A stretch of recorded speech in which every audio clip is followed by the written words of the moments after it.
masuk pada pengertian epistaksis. Adalah satu keadaan perdarahan dari hidung yang keluar melalui lubang hidung ataupun karena kelainan yang terjadi di tempat lain dari tubuh. Mimisan terjadi pada hidung karena hidung punya banyak pembuluh darah, terutama di balik lapisan tipis cupingnya. Kemudian kita masuk pada etiologi. Etiologi terbagi menjadi dua, ada etiologi lokal dan etiologi sistematik. Pada etiologi lokal terdiri dari trauma lokal, tumor, dan idiopatik. Sedangkan etiologi sistematik terdiri dari hipertensi, kelainan perdarahan, dan infeksi. Nah, kemudian kita masuk pada manifestasi klinis. Yang pertama, darah keluar dari hidung dengan menetes atau mengalir dengan deras. Yang kedua, darah dapat juga keluar dari lubang bagian belakang yang terus-menerus mengalir pada mulut, dapat seperti muntahan darah. Nah, kita masuk pada komplikasi. Yang pertama ada hipoksia, yang kedua anemia, yang ketiga aspirasi pneumonia, yang keempat septal hematom atau bekuan darah pada sekat hidung. Yang kelima ada deformitas atau kelainan bentuk hidung.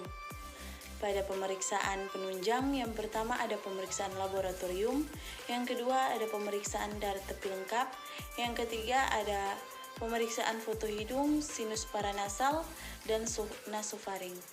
Nah, kemudian kita masuk pada penata laksanaan. Yang pertama ada terapi simptomatis umum, yang kedua ada terapi lokal, yang ketiga ada pembedahan, yang keempat edukasi pasien, yang kelima hindari cuaca panas dan kering, hindari makanan yang pedas dan panas, bernafas dengan mulut terbuka. Nah, kemudian kita masuk pada asuhan keperawatan epistaksis. Nah, yang pertama ada pengkajian yang terdiri dari biodata, riwayat penyakit sekarang, keluhan utama, riwayat penyakit dahulu, riwayat penyakit keluarga. Kemudian ada pemeriksaan fisik. Yang pertama ada status kesehatan umum, kedua pemeriksaan fisik dan fokus hidung. Nah, kemudian kita masuk pada diagnosa keperawatan.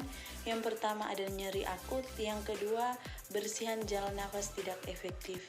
Kemudian kita masuk pada nyeri akut, kaji tingkat nyeri pasien, jelaskan sebab dan akibat nyeri pada pasien serta keluarganya, ajarkan teknik relaksasi dan distraksi, observasi tanda-tanda vital dan keluhan pasien. Nah, kemudian bersihan jalan nafas tidak efektif, kaji bunyi atau kedalaman.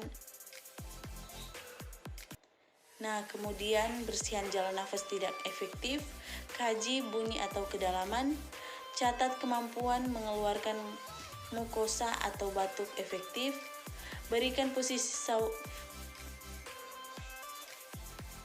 Nah, kemudian bersihan jalan nafas tidak efektif, kaji bunyi atau kedalaman, catat kemampuan mengeluarkan mukosa atau batuk efektif, berikan posisi Fowler atau semi-Fowler tinggi, bersihkan sekret dari mulut dan trakea, pertahankan masuknya cairan.